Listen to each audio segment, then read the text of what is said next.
हरिओम। कार्तिक महीने में दीपावली के बाद छठ पर्व पड़ता है और यह इकलौता पर्व है जो कि मूल रूप से स्त्रियों का पर्व होते हुए भी पुरुषों को आकर्षित करता है।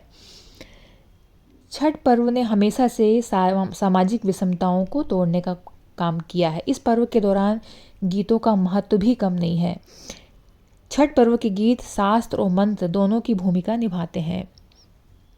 गीतों के माध्यम से ही देश दुनिया में छठ पर्व का महत्व दुनिया में लोगों को समझ में आया।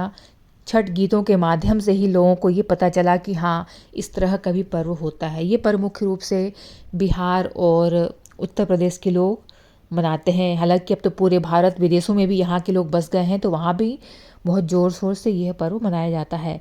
छठ के त्यौहार में गीतों की अहम भूमिका होती है और गीतों के जरिए लोगों को छठ का पर्व समझ में आया है कि यह एक परंपरागत लोक पर्व है और यह तेजी से जड़ परंपराओं को तोड़ने वाला पर्व भी है। छठ के गीत बताते हैं कि यह त्यौहार स्त्रियों का ही रहा है और अब भी स्त्रियां बहुतायत से इस त्यौहार का व्रत करती हैं, लेकिन तेजी से पुरुष व्रतियों की संख्या भी बढ़ रही है। पुरुष भी उसी तरह से नियम का पालन करते हैं, उपवास करते हैं और पूरा पर्व रखते हैं। और देखा जाए कि यह व्रत ऐसा 36 घंटे का ऐसा कठिन व्रत है कि यदि पति अपनी पत्नी का साथ नहीं देगा तो पत्नी के लिए यह व्रत करना मुश्किल है। तो व्रती स्त्री के लिए परिवार का साथ देना बहुत ज़रूरी है। तो देखा जाए कि ये व्रत एक परिवार का व्रत है, क्योंकि ये बहुत कठिन पर्व होता है, निर्जला व्रत होता है। तो इसमें परिवार के लोगों का साथ देना, सास का, पति का, घर के लोगों का साथ देना बहुत ज़रूरी होता है। तो ये इकलौता पर्व ऐसा है कि जो स्त्रियों का पर्व होते हुए पुरुषों को आकर्षित कर रहा है। कठिन पर्व होने के बावजूद ये पुरुष स्त्रियों की परंपरा का अनुसरण कर रहे हैं। छठ में उसके गीत ही शास्त्र और मंत्र होते हैं और यह मूल रूप से स्त्रियों और सामूहिक रूप से यह पर्व मनाया जाता है और यह लोक पर्व है।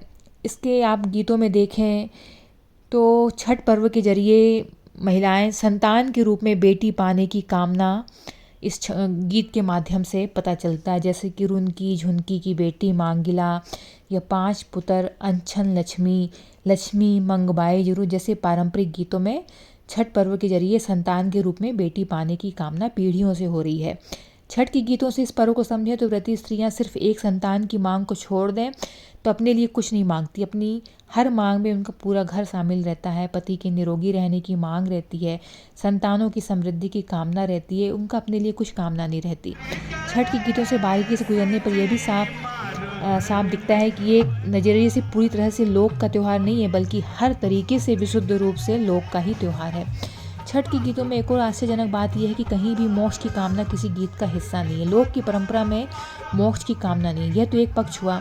दूसरे कई ढेरों बातों में भी छठ के गीत में है। इसकी एक और खासियत बात है कि परस्पर संवाद की प्रक्रिया चलती है।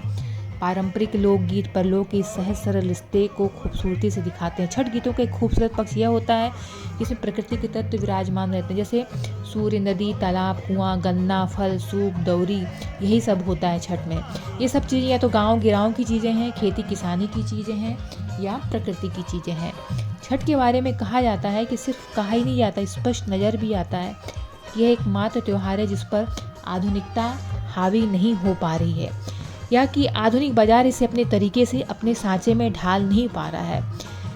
ऐसा नहीं हो पा रहा है तो यकीन मानिए इसमें सबसे बड़ी भूमिका है पारंपरिक छठ गीतों की, जो कि मंत्र और शास्त्र बनकर लोक भाषा, गांव, किसान, खेती, प्रकृति को अपने में इस तरीके से मजबूती से समाहित किए हैं कि इनमें बनाम के नाम पर बिगाड़ की कहीं कोई गुंजाइश ही नहीं बचती है। आधुनिक चाहे कितना भी आ जाए, लेकिन छठ पर्व की जो बनावट है वो बिगड़ नहीं सकती। मतलब आधुनिकता का इस पर्व में समावेश हो ही नहीं सकता, क्योंकि इन्होंने इतनी मजबूती से गांव, किसान, खेती, प्रकृति, लोक भाषा को पकड़ा हुआ है कि और पर्व में तो आधुनिकता आ गई है, लेकिन इस पर्व में नहीं आई है और आना भी नहीं चाहिए। ये एक बिल्कुल ओरिजिनल रूप से यह पर्व प्राचीन काल से मनाते आ रहे हैं और आज तक उसी तरीके से हो रहा है।